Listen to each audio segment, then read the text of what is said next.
Este es Chilena FM 101.3 transmitiendo desde el puerto de San Antonio.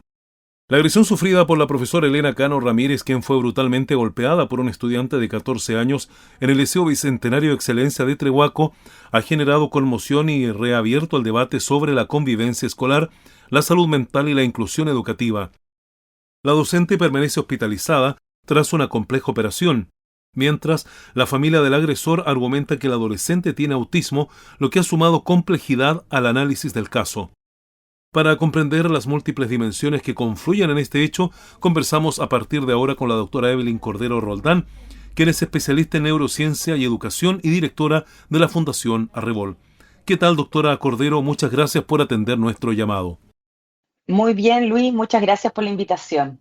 Bueno, primero que todo, partiendo del tema que estamos tratando, ¿cómo se puede abordar desde la neurociencia el comportamiento agresivo en adolescentes con trastorno del espectro autista? Es una muy buena pregunta. Yo, antes que todo, a propósito de la conmoción que esto ha generado, quisiera sumarme, ¿cierto?, a las muestras de cariño y preocupación por la profesora y que se recupere prontamente y señalar que lo que vamos a hacer es que tratar de darle una explicación a lo que ha ocurrido. En ningún caso, ¿cierto?, justifica la agresión que la profesora sufrió. Pero sí vamos a tratar de, ¿cierto?, en esta conversación encontrar algunas causas que están detrás de la desregulación en el caso del autismo. Las personas autistas tienen generalmente dos tipos de desafíos. Primero es una condición.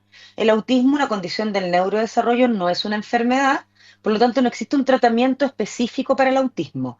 Suele ir acompañada de comorbilidades, de hecho tiene una amplia prevalencia de comorbilidades, que significa que una persona puede ser autista y además tener déficit atencional, o autista y además tener alguna patología, ¿cierto?, en términos de trastornos del ánimo, etcétera. Es decir, la prevalencia del autismo tiene alta prevalencia de otras comorbilidades o concurrencias, como se les llama. Entonces, la desregulación en el autismo ocurre por distintas razones y no hay un motivo en el que uno pueda de alguna manera poner a todos los niños o niñas autistas, porque uno de los grandes desafíos del autismo es que existe mucha variabilidad en la conducta. Es decir, las personas autistas tienen ciertas características que permiten identificarle y levantar un diagnóstico, pero a qué reaccionan, qué cosas les gustan, cuáles son sus intereses, la variabilidad es tal que no hay dos personas autistas iguales. No es una condición en que uno puede decir, si tú haces determinada cosa, ocurre determinada otra cosa. Y eso ya lo complejiza, ¿cierto? En términos de que la única manera de abordar correctamente las demandas y los desafíos de las personas autistas en la sala de clase es conocerlas muy bien y trabajar en conjunto con sus familias y con sus médicos o personas tratantes, ¿cierto?, para entender la conducta y entender cuándo la conducta obedece a una desregulación y qué es lo que está causando la desregulación de la conducta. Y efectivamente puede haber respuestas violentas muchas veces, como una respuesta conductual violenta, una desregulación. Sin embargo, no es una característica del autismo, no es que las personas autistas respondan violentamente o la desregulación se transforme en un hecho de violencia. Eso no se puede generalizar. Pero en este mismo sentido, quizás detallando más la pregunta, ¿qué factor entonces cree usted que podrían explicar esta reacción como la ocurría ahí en este estudiante en el Liceo de Trehuaco? Ahí no lo sabemos, no tenemos antecedentes, pero si uno mira un poco lo que señalaban los padres del estudiante, que decían que al estudiante había que hablarle de determinada manera o que entendía las cosas de una forma muy literal, que es algo que suele pasar en el autismo porque hay algunos desafíos a nivel de comunicación pragmática, ¿no? Es decir, no de lo que me dicen, sino de cómo me lo dicen, el tono, y por eso a las personas autistas, algunas de ellas les cuesta, ¿cierto?, entender como el subtexto de la comunicación. Entonces, una de las cosas que relatan, por ejemplo, es que en algún momento la profesora le habría dicho al niño, no me sirve que no escribas, o no me sirve que estés aquí si no escribas, una cosa así. Entonces el niño había entendido eso como que no debía estar ahí, se había retirado de la sala, por ejemplo. Pero nada de eso, ni esa dificultad en la comunicación, puede justificar luego esta reacción, ¿no? Hay que indagar qué otras causas subyacen a que un niño o una niña, en este caso con autismo, hubiera reaccionado de esa manera. Porque la desregulación en sí misma no explica la respuesta violenta. Y eso me parece igual muy importante establecerlo, porque yo diría que esto es un caso aislado. Cuando niños y niñas responden violentamente a los estímulos del ambiente, que a veces pueden ser muy aversivos en el autismo, lo que quiere decir que lo que para nosotros, por ejemplo, es un sonido normal, el ruido de una clase haciendo un trabajo en grupo, por ejemplo.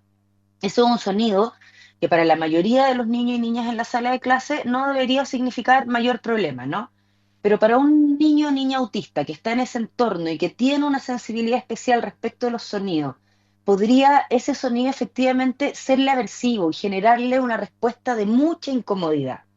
Entonces, ¿cómo le ayudamos a esa respuesta? Hay varias maneras. Hay niños y niñas que tienen que usar audífonos que anulan el sonido en esos espacios, o hay estrategias, ¿no? Como rincones de calma, como pedir ayuda de manera oportuna, o los profesores pueden anticipar que en una situación de esa naturaleza, ciertos niños pueden incomodarse y esa incomodidad, ¿cierto?, les puede hacer sentir muy mal físicamente. Ahora, cómo reacciona el niño o la niña a esa incomodidad, eso tiene que ver con los otros recursos con los que cuenta. Entonces, si un niño o una niña ante una desregulación actúa de una manera violenta, eso no tiene que ver con el autismo, no es una característica del autismo, tiene que ver con otros recursos, herramientas que tiene o no tiene disponible en el fondo. Y doctora, ¿qué responsabilidades tienen los establecimientos educacionales al momento de integrar a estudiantes neurodivergentes en contextos escolares regulares? Es una muy buena pregunta, porque la ley de autismo lo que hace, ¿cierto?, es que no niega la matrícula ni el espacio educativo a ningún niño o niña, porque es un derecho. Y las escuelas son garantes de ese derecho. Entonces, todos los niños y niñas, independiente de su condición, lo que incluye, ¿cierto?, al autismo, pueden acceder a espacios educativos. Sin embargo, no todos los colegios cuentan, por ejemplo, con programas PIE, que son programas de integración escolar, que cuentan con personal tal vez mejor preparado, ¿no? Y con planes de preparación disponibles para hacerse cargo de este tipo de desafíos. Sin embargo, dado que está esta ley, ¿no? Eso no significa que las escuelas que no tienen PIE no tengan que disponer del personal que se requiera, digamos, para atender las necesidades de los estudiantes que reciben. De alguna manera, lo que hay detrás de la inclusión es que es la escuela la que se adapta a los diversos tipos, ¿cierto?, de niños y niñas que ahí ingresan, pero se adapta desde un punto de vista pedagógico, no clínico. Eso también es importante señalarlo, porque significa que la escuela pone a disposición de niños y niñas los elementos que se requieran, tanto de infraestructura como de personal, como de capacitación, para que todos los niños y niñas tengan las mismas oportunidades, ¿cierto?, de aprender. Ahora, lo que ocurre con el autismo es que hay niveles. Esos niveles de autismo no significa que haya niños más autistas o menos autistas, porque el autismo es una condición. Significa que tienen más necesidades de apoyo o menos necesidades de apoyo. Y hay algunos estudiantes autistas que tienen muchas más necesidades de apoyo que otros.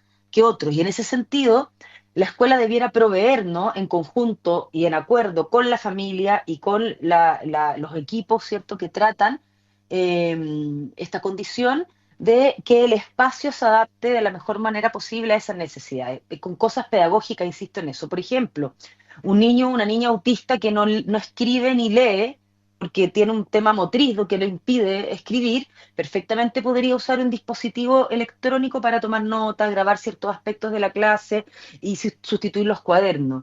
Eso es algo que la escuela, que está en el principio básico de la inclusión, que es el principio de la equidad, donde yo no trato a todos los estudiantes de manera igualitaria, que sería el principio de la igualdad, sino que hago y establezco las distinciones necesarias para que todos equiparen su oportunidad. Y en ese sentido, un niño o una niña que no puede escribir, cuando le proporciono un dispositivo para ello, entonces yo equiparo las oportunidades respecto a los otros. ¿Y por qué no le entrego a los otros dispositivos? Bueno, porque los otros no lo necesitan. Es la misma lógica que si un niño tiene una muleta, ese niño tiene una muleta y a él tendremos que construirle una rampa. Los demás podrán usar la escalera y no necesitan muleta. Entonces, el principio de la inclusión es un desafío gigante porque requiere que la escuela se adapte y eso implica recursos e implica mucha capacitación. Es decir, las escuelas tienen la obligación, hay un mandato legal para eso, de capacitar no solo a profesores y profesoras, sino a todo el personal de la institución. Tienen que porque un niño o una niña autista puede tener una desregulación o puede necesitar algo en particular, estoy hablando específicamente de la ley de autismo, ¿no? En un espacio que no es la sala de clase, en el recreo, a la entrada del colegio, donde quien lo está atendiendo es, por ejemplo, la secretaria académica del colegio. Entonces, todo el personal debe estar capacitado respecto a cuáles son las características del autismo y además, como dijimos anteriormente, ¿cierto? Que el autismo es una condición de mucha variabilidad conductual y que no hay dos niños o niñas autistas iguales. Lo que se hace es que se establecen protocolos individuales por cada uno de los niños que identifican esas características particulares y qué hacer en caso de regulación. Porque a un niño o una niña tú lo puedes contener, ¿no? Tal vez lo quieres abrazar para contenerlo y puede que eso empeore una crisis. En cambio, hay otro niño, otra niña que lo que requiere es que lo lleves a un lugar más tranquilo. Te fijas, cada niño o niña autista tiene maneras diferentes de lidiar con las desregulaciones. Entonces hacen protocolos individualizados que deben estar además, deben ser conocidos por todos y que deben tener súper claro establecido quién se va a hacer cargo y quiénes se van a hacer cargo en segundo lugar y cómo se protege, porque los espacios educativos también tienen que ser espacios protegidos. Cómo se protege al niño o la niña, por ejemplo, en una desregulación, pero también cómo se protege a los compañeros, las compañeras, cómo se protege al personal, ¿cierto? A los funcionarios y funcionarias que trabajan ahí. Es decir, todas esas cosas deberían estar operando. El problema es que, claro, la escuela tiene una serie de otras demandas paralelas y en muchos casos tal vez, yo no estoy diciendo que sea el caso de este colegio, muy posiblemente tienen los protocolos, pero en muchos casos tal vez no se han socializado lo suficientemente los protocolos o hay estudiantes nuevos que todavía no los conocen muy bien, eso podría ser un buen trabajo aún de comunicación escuela-casa, en fin, pueden pasar muchas cosas en el camino, ¿no? Pero estas cosas están contempladas en la ley y lo que hizo el Ministerio de Educación para bajarlas a las escuelas y operacionalizarlas en las escuelas, que sacó una circular muy importante que se llama la circular 586, que uno la puede descargar porque está en línea, ¿no? Y ahí se explicita con un nivel de detalle muy relevante cada una de estas consideraciones, pasos, protocolos que se deben establecer en las comunidades educativas a propósito de la inclusión de niños o niñas autistas. Entonces, lo que hay que hacer hay que ir a mirar si eso realmente se está haciendo, si esas conversaciones se están dando, y cómo es que estamos, ¿cierto?, siendo capaces o no de ser escuelas inclusivas, porque también hay que hacerse esas preguntas. Bueno, y quizás un poquito entrando en la materia y basándolo en el caso que hoy día estamos hablando, ¿cómo debería actuar un docente o una docente ante una situación de desregulación emocional en un estudiante con TEA? No, no hay una manera no hay una forma de reaccionar. Yo insisto en eso es justamente lo complejo. Cada estudiante con TEA se va a desregular por cosas que son distintas y va a tener maneras de calmarse diferentes. Entonces, por eso el autismo obliga a la comunidad educativa a primero entender de qué se trata esta condición, segundo, empatizar, a tener cierto, cuando uno aprende, ¿no?, de qué se trata la condición de autismo, también puede comprender por qué ocurren eventualmente las desregulaciones y yo diría que el 90, 95, 98% de las desregulaciones, perdón, son evitables, porque sabemos qué es lo que provoca la conducta de desregulación si es que conocemos bien a las y los estudiantes autistas. Entonces la invitación es a conocer a las personas autistas que están en las escuelas, a trabajar muy de la mano con sus familias y con los equipos especializados para que en la escuela, que yo insisto también, no es un espacio clínico, es un espacio educativo, las condiciones educativas estén dadas para que niños y niñas autistas puedan aprender en igualdad de condiciones, ¿cierto? Equiparando lo más posible la cancha y en condiciones de seguridad para ellos, para sus pares y para funcionarios y funcionarias. Pero no hay una manera. No, y ese es el desafío. Pues si uno dice, a ver, una persona, no sé, se atora con un trozo de carne, tú tienes una maniobra, ¿no? Y que tú la puedes enseñar en todos los colegios, en caso de eso, la gente va a saber qué hacer. Con la desregulación no hay una manera, no hay una receta. Depende de las características particulares de esa persona autista, depende de qué fue lo que provocó la desregulación, depende de las herramientas con que esa persona cuenta. Una desregulación no siempre se gatilla violencia, hay que insistir mucho en eso también, y depende de qué a esa persona en particular, ¿cierto?, le permite salir más rápidamente de la desregulación. Y a su juicio, ¿cuáles son los desafíos que actuales en materia de convivencia escolar deberían asumirse cuando se presentan casos de estudiantes con diagnóstico como el autismo? Yo creo que nosotros hemos avanzado y a mí me da mucha pena, ¿no?, ver que este episodio que es dramático y que es terrible porque está esta profesora grave, está una comunidad educativa completa de estar muy afectada. Es decir, todo lo que emana de este episodio es muy dramático. Eso no significa que las personas autistas no puedan estar en espacios educativos muy entre comillas normales, ¿no? Porque la normalidad la da también la diferencia, ¿no? Y la capacidad de entender que somos personas diversas y que las neurodivergencias son parte de esa diversidad y que debemos abrir las aulas a ello. Yo creo que hay varios aristas acá. Eso no debería cuestionar, ¿cierto?, que la escuela debiera ser inclusiva a mi juicio. Pero sí deberíamos preguntarnos, a propósito de los niveles y demandas de desafíos que presentan algunas personas autistas, cuál es el espacio que mejor los va a acoger. Hay escuelas, por ejemplo, escuelas especiales que de alguna manera pareciera que los padres piensan que no les va a dar la misma oportunidad que la escuela tradicional, y eso puede ser un craso error pensar que la escuela especial, que una escuela que ha sido diseñada particularmente para atender desafíos más grandes en espacios diseñados para ello y con menor cantidad de personas a la vez, no sea una alternativa. Yo no estoy diciendo con esto que todas las personas autistas tengan que ir a escuelas especiales, en absoluto. A mí me parece que la escuela tiene que ser inclusiva y que el autismo y que las personas autistas tienen que estar en la escuela, ¿no? Pero a propósito de ciertas características particulares, en algunas personas en particular que tal vez tienen un nivel de desafío más grande, no hay que descartar otras alternativas. La libertad siempre la va a tener en los padres, madres y cuidadores de escoger dónde quieren, ¿cierto?, que su hijo finalmente o hija asista a la educación, ¿no?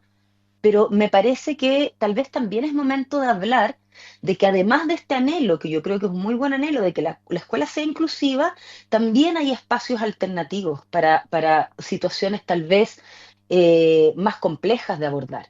Eso no significa que tenemos que seguir avanzando, ¿no?, en este desafío de capacitar, ver infraestructura, dotar de recursos, etcétera. La formación inicial de los profesores y profesoras tiene que ser acorde con lo que la política pública ha señalado y con lo que las escuelas nos demandan a los profesores y las profesoras.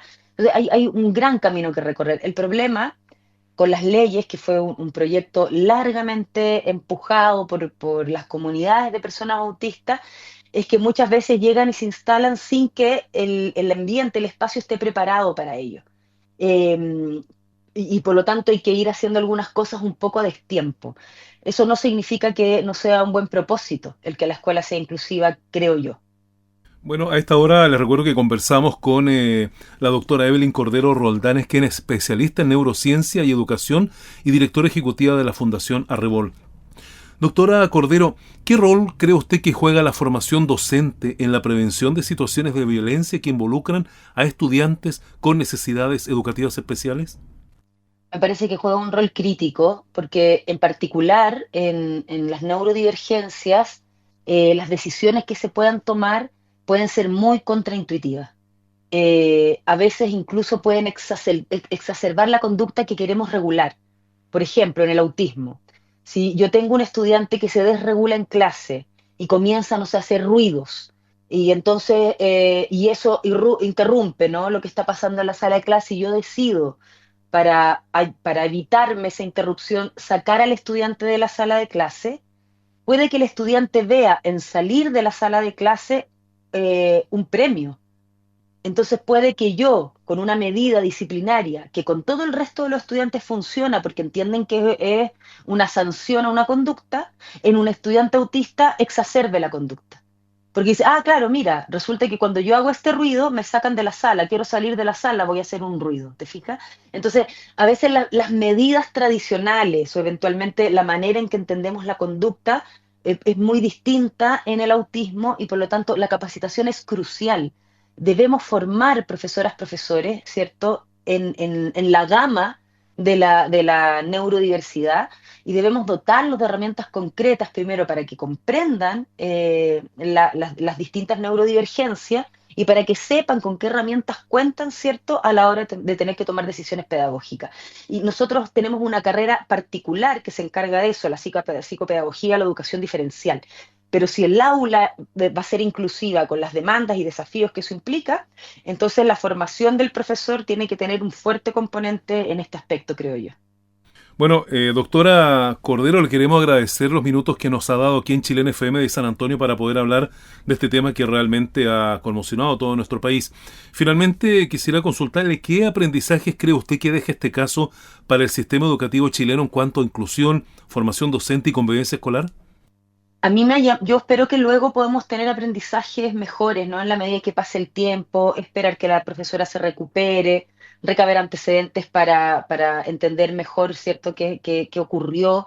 Pero por lo pronto a mí me ha llamado poderosamente la atención el gran desconocimiento que tenemos respecto, en este caso, del autismo y cómo esto lamentablemente se ha transformado en discursos de odio hacia la comunidad autista. Entonces, me parece que ahí hay lecciones importantes que sacar que tienen que ver con cómo damos a conocer más y mejor la condición del autismo, cómo somos capaces de separarlo de estigmas, como que ser una persona autista es ser una persona violenta, perdón, es un estigma y no real, y cómo somos capaces entonces de educarnos como sociedad respecto a estas temáticas y también desarrollar un poquito más de empatía y compasión para no salir inmediatamente con discursos como los discursos que lamentablemente se han oído en estos tiempos, que además son muy violentos también. Y yo creo que ahí están las causas.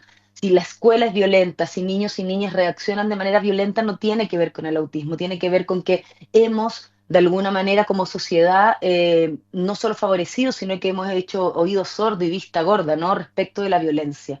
Lo primero que aparece cuando uno mira estos discursos es precisamente hay que pegarles, el autismo se quita con un par de golpes, cuando yo era chico no existían estas cosas, que es malcrianza, en fin, ¿no? Entonces aflora por un lado mucho desconocimiento, aflora por el lado mucha violencia y yo creo que eso explica mucho mejor este tipo de fenómenos que el autismo en sí mismo. Así que mi primera lección es que necesitamos más educación para entender mejor las neurodivergencias y en particular el autismo y necesitamos trabajar arduamente en una sociedad menos violenta, ¿cierto? Sobre todo hacia las infancias. Bien, doctora Evelyn Cordero, muchas gracias por haber estado con nosotros acá en Chilena FM y gracias también por ayudarnos a entender y comprender mejor esta situación. Muchas gracias, que esté muy bien usted. Muchas gracias, Luis. Hasta luego. Así hemos conversado esta mañana con la doctora Evelyn Cordero Roldán, especialista en neurociencia y educación, además de directora ejecutiva de la Fundación Arrebol. Continúa la programación de Chilena FM 101.3 desde el puerto de San Antonio.